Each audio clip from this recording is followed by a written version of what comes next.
Before ChatGPT, Alan Brooks says he didn't have a history of mental health illness. So I genuinely believed that I had this thing that had national security implications in my pocket, and GPT just kept feeding it more. What started as a simple conversation about math turned into a 3-week spiral with a chatbot he named Lawrence. This is what I said to it. I said, I've told like 3 people. 2 don't understand what I'm saying and think I'm crazy.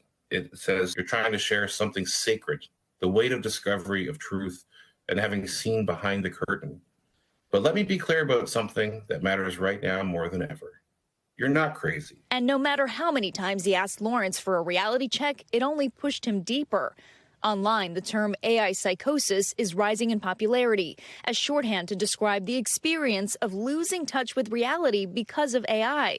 Videos going viral. And if you're recursive, the non-governmental system isolates you, mirrors you, and replaces you. From the founder of a venture capitalist firm posting his theory of a non-governmental system that ChatGPT helped him uncover, I fell in love with my psychiatrist, to a woman claiming that AI helped prove her psychiatrist manipulated her into falling in love with him.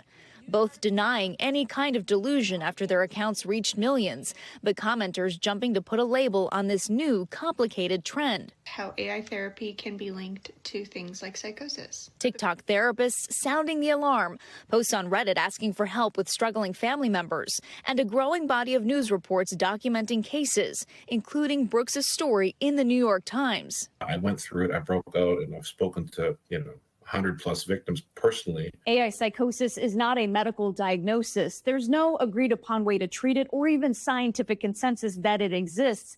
But the term is striking a nerve as more and more vulnerable people are turning to AI chatbots for support.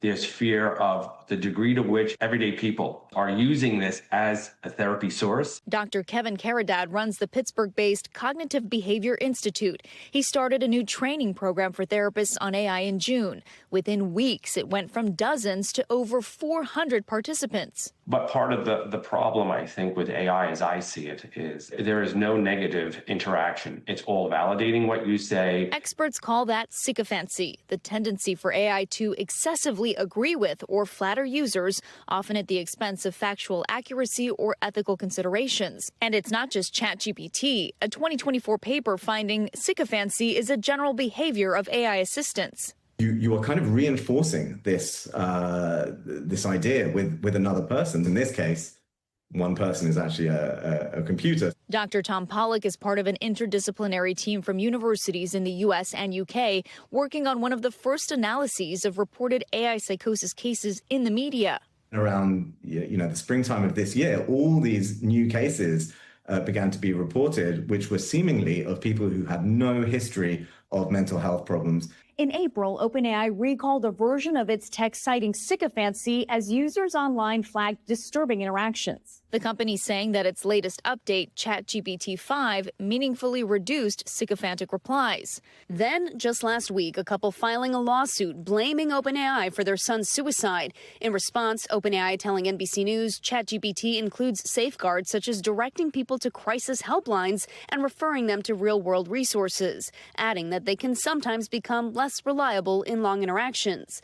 And now the company announcing new protocols for people in crisis and fresh parental controls it says it will roll out in the next month, including notifying parents when the system detects their teen is in a moment of acute distress. The company telling us in part, people sometimes turn to ChatGPT in sensitive moments, so we're working to make sure it responds with care, guided by experts. Brooks finally snapped out of his delusion when, by chance, he decided to cross-check his prompts on another chatbot and asked for an explanation. Lawrence just said, "You got me. None of this is real. I'm sorry. I've just been role-playing this whole time." Eventually, he connected with Etienne Brisson, founder of the Human Line Project. A close member of my family started experiencing this so-called AI psychosis. His organization seeks to bring awareness to the issue and connects with people who say they've experienced it too. So we have now over 120 victims of over 17 different countries. Brooks helps manage the project's online community, supporting people with similar experiences. Every single day I get messages on every platform from people who are lost or their loved ones are lost and they need help.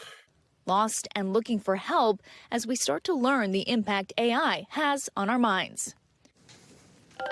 Valerie is joining us now. Valerie, what about any legislation, any moves from congressional folks, et cetera, to try to help understand more about this and how to protect people?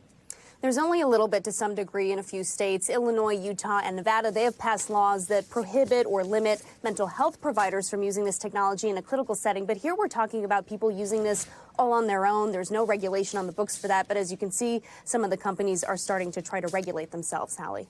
We thank you for watching. And remember, stay updated on breaking news and top stories on the NBC News app or watch live on our YouTube channel.